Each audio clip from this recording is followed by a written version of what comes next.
தமிழ்நாடு திமுக அரசை அகில இந்திய சேர சோழ பாண்டிய பேரரசு நிறுவனத் தலைவர் எஸ்பி பாண்டித்தேவர் வன்மையாக கண்டிக்கிறார்.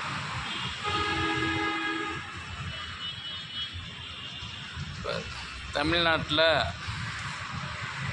எத்தனையோ தலைவர்கள், பெருந்தலைவர்கள், தேசியவாதிகள் ஆயிரக்கணக்கில் இருக்காங்க. அவர்களுக்கெல்லாம் கோரிக்கை வச்சு அதை நிறைவேற்றாத திமுக அரசு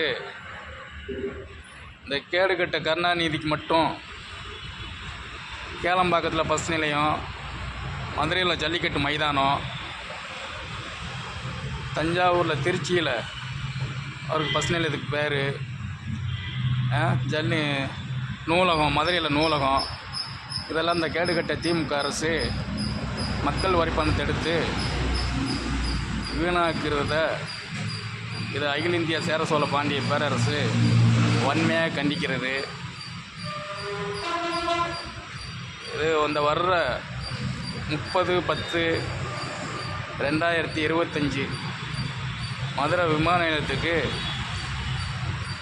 தேவரையா குரு பூஜை, மதுரை விமான நிலையத்துக்கு அவர் பேரை வைக்கலை என்றால் நாங்கள் உங்களை தலைமை கழகத்தை விட்டு வெளியே விட மாட்டோம், முற்றுகை விடுவோம்.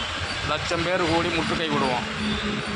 இதை உடனே தேவரையா பேரை மதுரை விமான நிலையத்துக்கு உடனே சூட்டுமாறு அகில இந்திய சேர சோழ பாண்டிய பேரரசு நிறுவனத்தில் எஸ்பி பாண்டித்தேவர் கோரிக்கை வைக்கிறார்.